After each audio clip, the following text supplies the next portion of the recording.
online. Welcome to the March meeting of the West Glamorgan Archives Committee. First of all, can I extend a very warm welcome to Reverend Canon Justin Davis, representing the Swansea and the Brecon Diocese. And I think it's a timely moment to congratulate Justin and St Mary's on becoming a minister.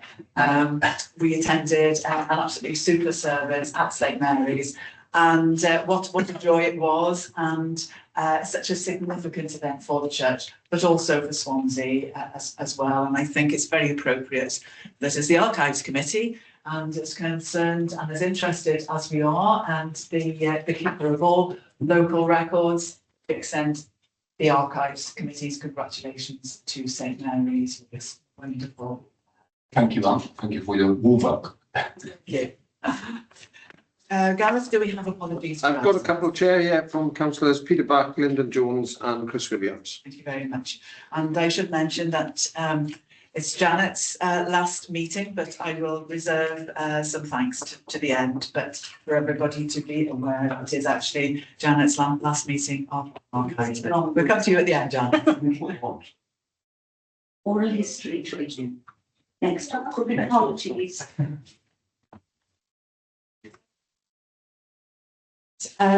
Next item, minutes. Oh, any disclosures on personal or prejudicial interest, please. Thank you. Next item, the minutes of the meeting of the committee held on 13th of September.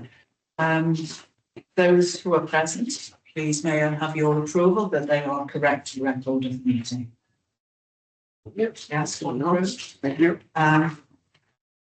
Just very quickly to go through the report if there are any matters arising.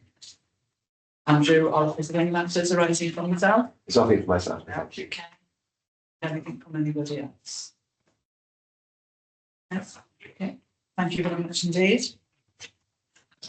The next item is the revenue budget. Andrew. So it is customary to lay this before the committee to for scrutiny, and just to say it's very little change from last year, apart from an uplift for pay award 2.5%, and that's it. Everything else stays pretty much exactly as it was before. And obviously with inflation and so on, it's actually a drop overall. But there it is, and it's sufficient for what we believe we need.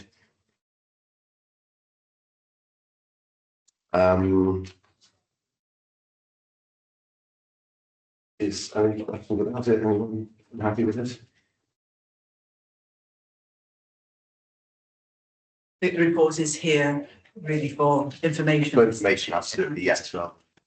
But any questions? Yeah. On the budget, it's pretty much a standstill budget. Yes, absolutely. Yeah.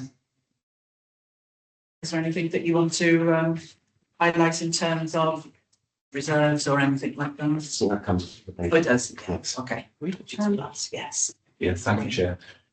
Just want to ask Andrew really whether or not this quite conservative revenue budget will cover the move to a Storva. I understand that as the move is being, it's not something we've decided to do. Right. It'll be covered by budgets over and above. Fine. So that's what you think. Yeah. Thank you. Any other questions? I'm happy to move and note the budget. Okay. Note the uplift. Thank you very much. All approved? Thank you. The next item is a report of the county after this, and Andrew, would you please take this report? Right, thank you, Chair. As ever, we start with use of the service. As you can see from the figures, the ones in brackets are generally smaller than the ones not in brackets. And so it shows overall that sort of continuing trend of an increase in usage. Both Swansea and Neath search rooms show an increase. There's a slight decrease in the numbers attending group visits, but that's group visits in the search room. If you contrast it with group visits off-site is considerably more. It's more than double. More pupils are reached by the education service. Total numbers reached, it's up by 20-odd%, which is really good. And actually, I did a bit of a calculation. So these are the figures up to February, and I looked at the figures for last year, from all the way through last financial year, and our figures up to February this year are already more than the figures up to March last year. So it is very positive. We've seen this trend ever since we restarted after COVID. We thought we'd have a big step up. It wasn't. It's been a gradual drift up. But as long as it keeps going in the right direction, then I think that's positive. The number of documents looked at is higher in both search rooms. The number of postal emails, email inquiries dealt with is actually one fewer than it was a year ago, possibly representing the fact that people are coming in more than they were before. I have to say that I find the web stats somewhat baffling. They go up and down, and there's very little we can do to understand or get a handle on what's going on with them.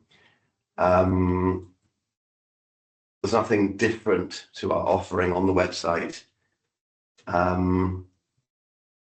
And similarly, our catalogues on the Archive Hub, we don't know why they go up and down. Sometimes that's due to the way that they're captured. But I'm very pleased with the overall figures and the way that things are going in both Swansea and in Neath. It's a very positive story. Any questions or observations on that? Thank you, Andrew. Service to schools. I'm afraid it's the same story that it always is. They're all Swansea schools, and quite a few of them, and varying topics that have been looked at. But I will be talking shortly about what we've done to try and mitigate the fact that it's only Swansea schools that are engaging with us at the moment. And believe me, it's not through want of trying to engage with Neath and Talbot schools. We've done seminars for university groups, the same sort of things. And we've spoken to a number of different groups in both Swansea and Neath and Talbot. Quite varied groups. There's the Burton Bont group who are based in Pontry de Ven. We've been doing some work with them. And the Eastern School History Project, I believe, are probably next door actually. We've been doing some work with them as well, in Neath and Talbot, along with groups in Swansea as well. And we continue to host our usual monthly meeting of the Glam Family History Society, and that's doing well as well. It started off with a handful of them, and it was very, that they were struggling a little bit with members, but membership was picked up, and we're very glad to offer that service to them, offer the space to them, and provide the service to them. We have engaged with NAASH, which is the Neath and Talbot Secondary School Teachers Group. My colleague Emma has attended 2 of their meetings to explain the work of the archive service and about the service there. And we've been trying to engage with SAN, which is the primary school teachers group. Now, they don't have any capacity to host us for the rest of the academic year, unfortunately, but they've agreed to publicise what they do in their meetings, and we hope to join with them in the new academic year to give it a good push. I think that's where the results will be, because it's much more difficult for secondary schools to engage with us because of timetabling. With primary schools, the whole sort of local history Cynefin topic is so much more bolted into what they do. And I think that's where the dividends will pay off. I do believe that once the schools start engaging with us, they'll see that what we do is a good thing and they'll get used to the idea. One teacher will tell another, we had a good thing from the archives. Ooh, the archives, if you give them a shout and so on. So hopefully things will improve and it won't just be Swansea schools by this time next year. We're also assisting with a project at Swansea University. It's Emma Laycock again. It's a project entitled Usable Paths, Diversifying Humanities Teaching in Swansea Schools Through Disability History. These things never trip off the tongue. But the idea is that this is for trainee teachers. And it's an opportunity for us to get in early because maybe these trainee teachers will be teaching locally and to assist with providing resources. I've been providing some advice and practical assistance for the project from Tresolway Lleol, which is Sally Roberts-Jones of Talbot, who's a local and literary historian, and many of you will know her through the Talbot Historical Society and other things. And it's to do with preserving her books and papers. It's a very worthy project to help out with that. Does anybody have any questions or observations on that section? Andrew saying that there's been sort of negative results from Neath, and we've approached several schools from Neath Antiquarian Society. Same results really. Yeah. Which is sad. We've done it in the past many years ago. Not one reply. I mean, I think one of the, it does surprise me. It does surprise me. I think the main thing is we have to keep trying, and it'd be wrong not to. And I think once schools do start to use us, I do believe things will start rolling. Alderman Davis in Neath, they're hoping to set up a museum corner, the history of their school. And there's, it's quite significant history. So we said, right, okay, we'll help. They didn't come back to us then. They made the first approach, but they just didn't respond to a reply. Anyway. So you work with Harriet, take it on promoting that. Yes, I've met with Harriet. Harriet does a lot of work with schools herself. Yeah. And that may be part of the thing that they see Harriet as being the go-to person. What we did is to meet with Harriet and say, look, if there's anything we can do to support you in the work that you do, let us know. And sometimes to help the helper is a better way of doing things rather than taking the glory ourselves. But as long as something is done. Yeah, there is a lot of work now. Harriet is going to schools on a very regular basis, delivering sessions around clearly. But might just be that it's not officially coming back. She might be using a resource. It might just be a case of we're recording it in the same way as you're delivering it rather than she's delivering it. Using your information, if that makes sense. So I'll pick that up. Yeah, I think if there's a situation where we know we've provided resources for her to deal with a particular school, we would report it here in a different way to the way we list the ones that we've actually directly engaged with. But it would be right to do that. And maybe there's a conversation we can have with some education comments. Yeah. Yeah, if I could come in on this, I think with the new curriculum, it may well be that there are the schools that are setting time aside, possibly in the summer term, I don't know. And then we'll find that the thing is that we remain active and carry on with the outreach work and the work you do, and that's what's needed until they eventually realise, well, we need to go on and engage with the archives, because I think there's a wealth of stuff there. Yeah. That's going to enrich this new curriculum Definitely. immensely. Yes, absolutely. And it's making schools aware of that. Now, when you look at attendance issues, you look at behaviour issues, all the other challenges, I know is that's the bread and butter at the moment. But this is equally important, and it needs to be looked at in the movement of also very loud. Yes, yes. Thank you. And I think it's important. We've talked about this before, and as everybody says, it is a question of just keeping on and, you know, doing all that people, individuals and the committee can, and the staff and whatever. I think it's important for Neath Talbot members to recognise that the Archives Committee is doing as much as it can really for it, but perhaps we can all play our part, and if people, members from Neath Talbot can spread the word and ensure, you know, every opportunity that there is to convey that the archives is here for everybody, and the wealth of resources that we've got. So yes, but thanks very much. Now then, moving on to moving the collections.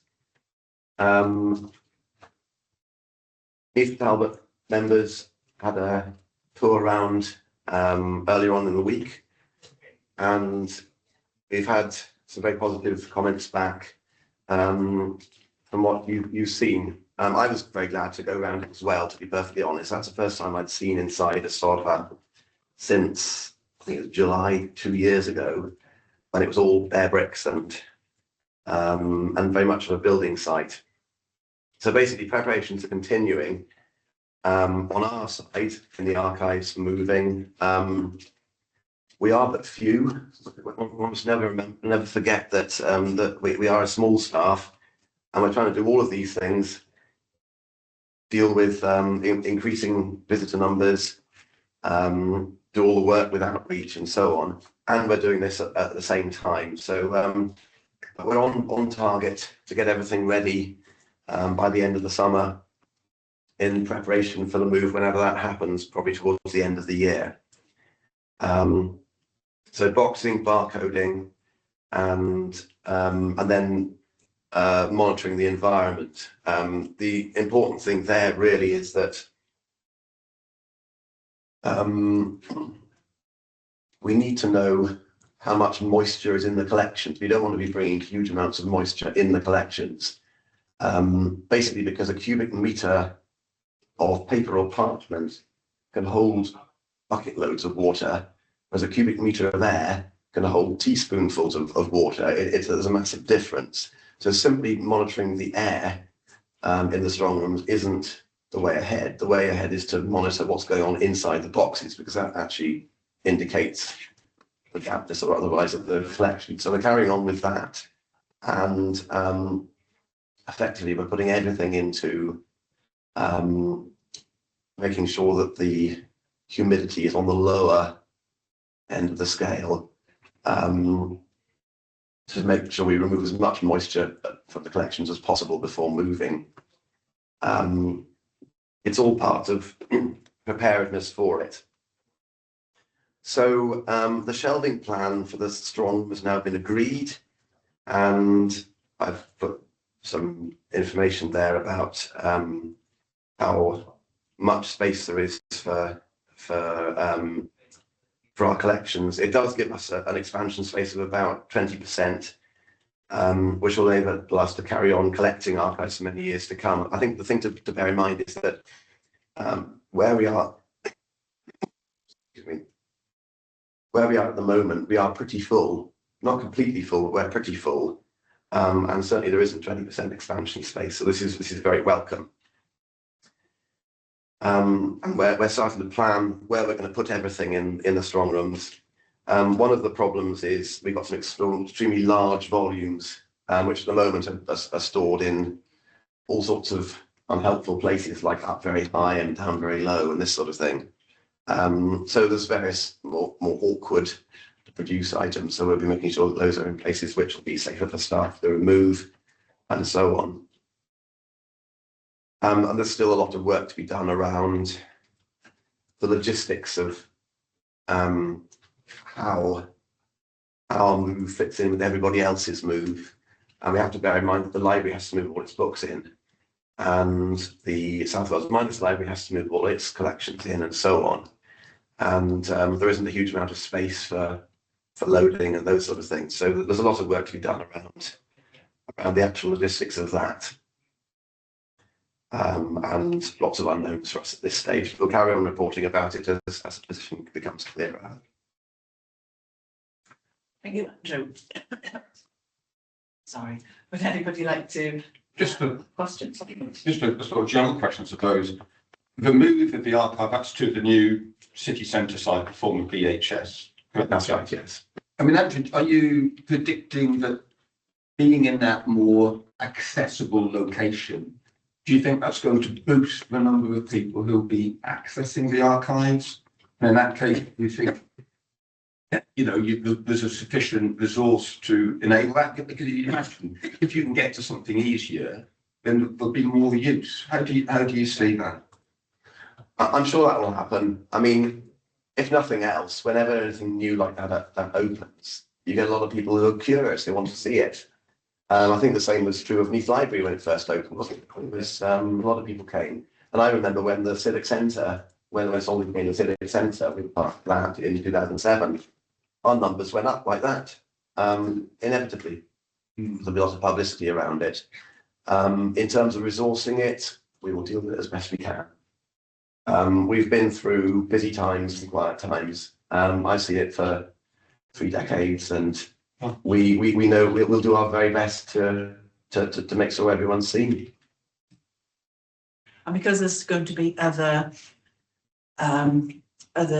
services located within that building as well, inevitably we would anticipate footfall increasing naturally to the building, but then it would follow on that to the archives as well. So yeah, so I think it's all a very positive thing. Yes. And any observations from the member who visited the site, because that's the first time we've seen it, and it all sounds very positive and encouraging. Ridian and Ken. Yes, Ridian?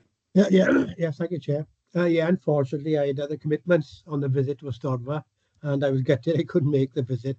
I've been in this committee since 2017 and seen the original basement down below the Civic Centre there.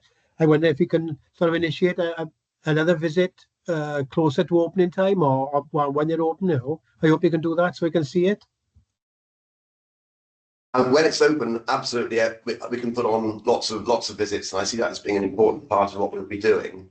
I expect it'll be possible to organise something closer to the time. But certainly when it's open, we can definitely give you a full all-round tour. That's great. So I Thank you think very much.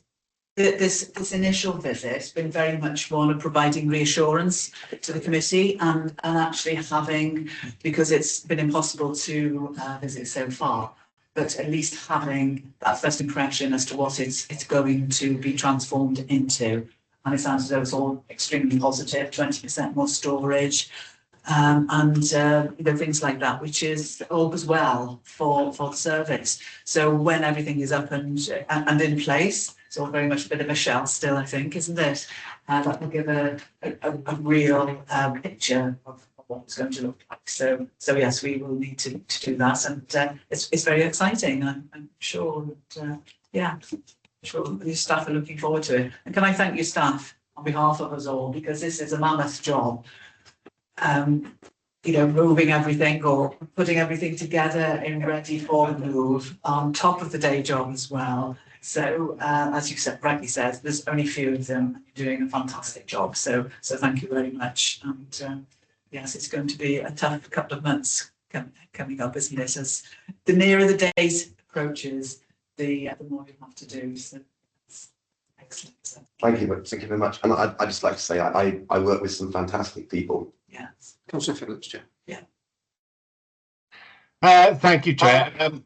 Just a very quick comment rather than a question. A quick thank you for organising the visit. It was really good to see the facility as it's developing and see what the plans are and get a real feel for it.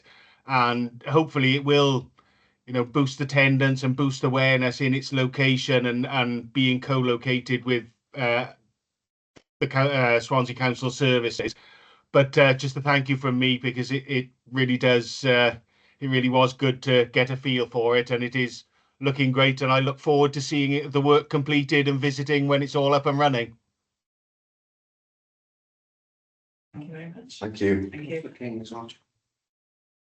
Yes, Elliot. Thank you, Chair. Yeah, I was just going to say, I'm sure if anyone who missed the visit would like to go along, I'm absolutely sure that can be arranged. So, to go, because we're visiting there, so I'm absolutely sure that can be arranged. Thank you, Elliot, because I'd very much like to visit myself. So yes, Yes, absolutely. that's- I'll perhaps a week, and Andrew and myself can pick up that with Tracy McNulty, and we can arrange something else. Thank you. Yes, thank you. And can I mention at this point, welcome Reverend Tim Hewitt. Sorry, I didn't notice you there before, but a warm welcome to the Archives Committee. Thank you. Andrew, would you like to continue? So, moving on to the archives catalogue, another of these little things we have to do at a time when we've got lots of other things to do. But as we've reported in the previously, our archive catalogue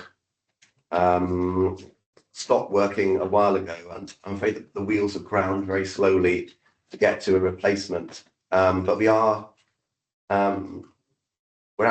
we're working on it at the moment, and we're going to be using a package called Apexio, which is produced by a company called Metadatis. It's a very good package. It's it's much more efficient than the old one. It works in a way that provides better results than the old one. It ties together headings and contents of individual descriptions in a way that just means you'll get better results. We're very pleased with it. It's the one that Glamorgan Archives use, if any of you have ever had occasion to use their catalogue. And we hope that the work will be completed by the beginning of the summer. It's that sort of thing. At the moment, we've sent all the data to them, and they're crunching it away and making it work. So hopefully by the next meeting we'll be able to report that that's all finished, and be encouraging everyone to have a look at it. Just to remind you all as well that it's not as though you can't access our catalogues. We upload our catalogues to a thing called the Archives Hub, which is a sort of collaborative platform, and they are searchable there.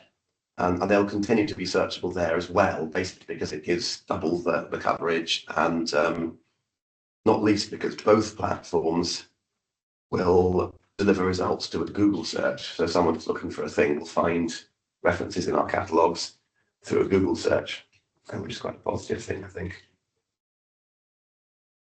Good. Any questions? No? Okay. Thank you. On to digital preservation, we've reported on the formation of the consortium to lead digital preservation in the Welsh Record Offices and the procurement of Preservica. Well, we've actually started doing it now. We had our training back in January, and I've put down individual targeted sessions, a plan for the near future. We've actually had one, and it seems that we're cracking on pretty well. We've got a plan for what we're going to do, and we're in the middle of implementing it. One of my colleagues, Rebecca Shields, has been drawing up a manual for what, our approach to it. Very much needed because the training was two-hour sessions. It's been boiled down to 2 sides of A4, just to show us how we actually physically upload the things there. We're making sure that all the staff take part in it. Excuse me. In the interest of sustainability, because the worst thing is if one person does it all and then leaves. But they're cracking on with that whilst doing everything else, and we are anticipating that it'll all be up and into the repository by the end of the summer. That isn't the end of the process. The next thing will be working out how exactly it's going to be delivered, and there are some quite thorny issues there about copyright, accessibility, and these sort of things. Because although it would be lovely if everything would be available to everybody at home, there's nothing then stopping people from downloading content which is actually copyright and doing things with it. So, for example, an oral history recording, the ones that are going on next door, for example, copyright exists in it for 70 years after the death of the people concerned. We've got oral history recordings going back to the 1960s. Well, we're not 70 years beyond that yet. So all of our oral history recordings are in copyright. So we can't legally broadcast them in that sort of a way. So there are lots of little issues there about how we make these things available. So we will be drawing up a strategy for how we use this resource going forward.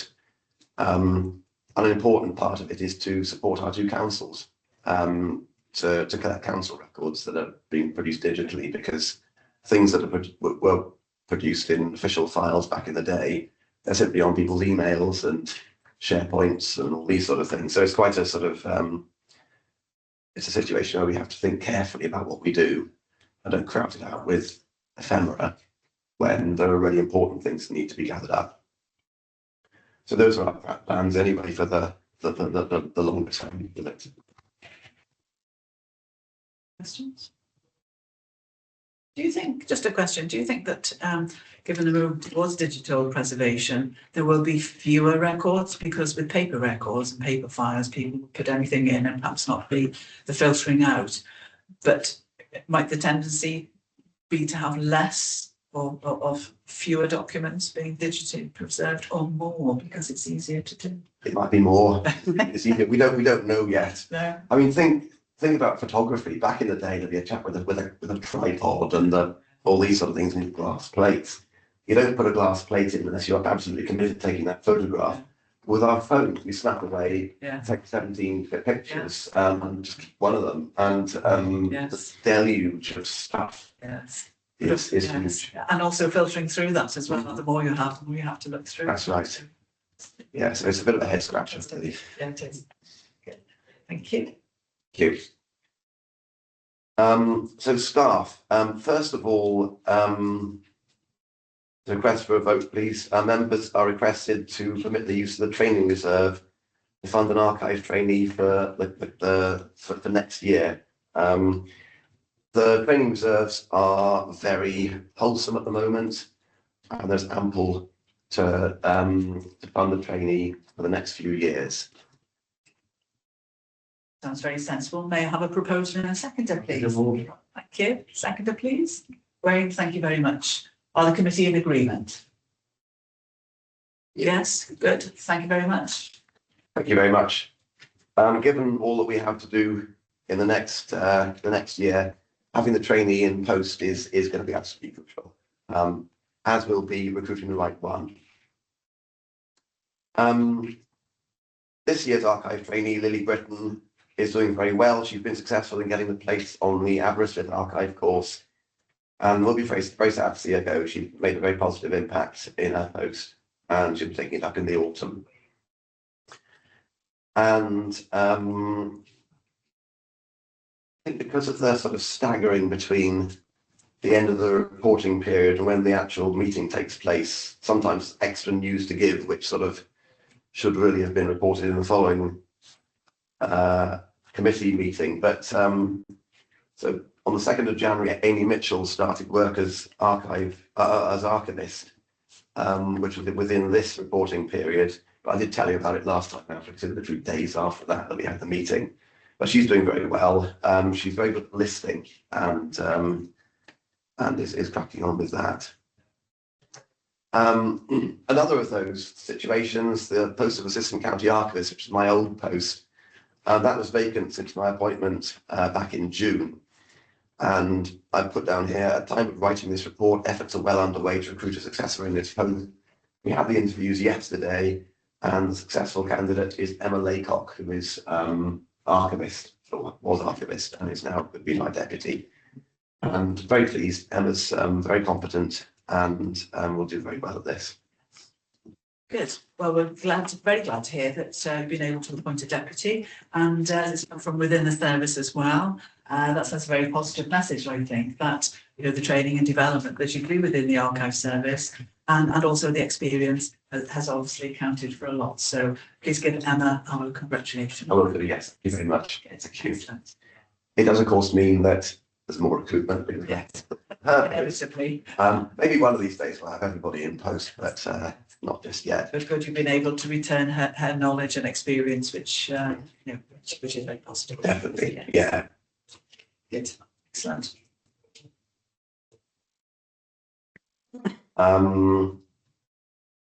Yeah, just to say again, a credit to my staff. They work very hard. They've been very supportive, and I'm very proud to be a manager in this particular service. There's a list there of the meetings and training that we have been involved with.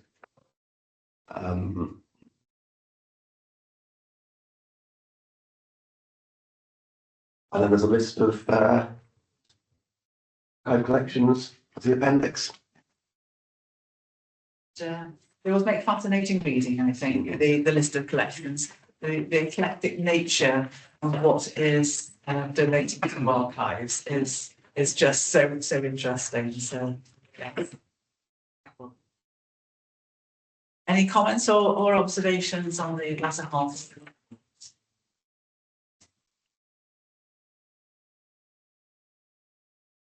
Okay, thank you all very much indeed. That brings us to the end of the meeting, but before I close this, I mentioned at the start of the meeting that Janet Watkins is retiring. Janet, thank you so much for your contribution, not just to the Archives Committee, but to the Neath Antiquarian Society for over 40 years, I believe. Is it 40 years or more? 50 as a member, but 40 on the committee. Well, that's this amazing. time I wear. I'm still going to be a member. Not necessarily, but I think everybody knows when it's time to move on and time to do something different.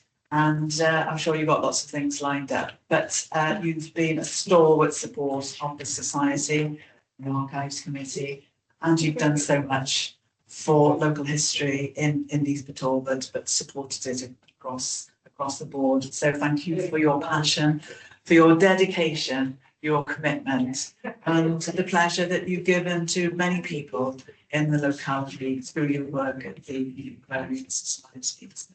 So thank you. We shall miss you. But yes. But, would anybody else like to say a few words to join us? No. Being a Neath councillor, you will be very sorely missed. And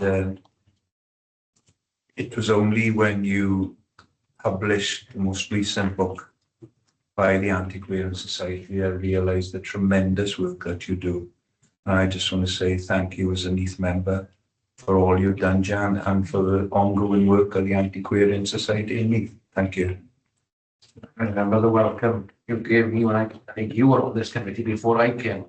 I think so, yeah. 2012, I got, I think you've done it a long time. So I think it's about 14 years. 14 years. So thank you for the welcome. As the first time I went. Well, I put it that way, but yes. Yes, thank you, Janice. And I have to say that without volunteers like Janice and your colleagues at the Neath Antiquarian Society, our communities would be bereft of that support that's given, but also our heritage would not be preserved for the future, and we coming back to the vital role that the Archives Committee plays within our local society, within our communities and right across the county. So thank you, Janice, and wish you well with all the things you're going to do with your spare time, but I'm guessing you still have a bit of an interest there. And we look forward to welcoming the committee's nomination to the Archives Committee at the next meeting. So. And a personal thank you as well, Jan. I've known you for many years. Indeed. I think I first met you when we were lugging chairs into the Mechanics Institute in 2001. And we've known each other through thick and thin, and we appreciate all the work that the Antiquarian Society has done, and the partnership that we have with you. I believe is a positive and wholesome one, and look forward to carrying on for the long future. Thank you very much for all your work. And I now conclude the meeting. Thank you all very much for your attendance and for your contributions. Thank you. So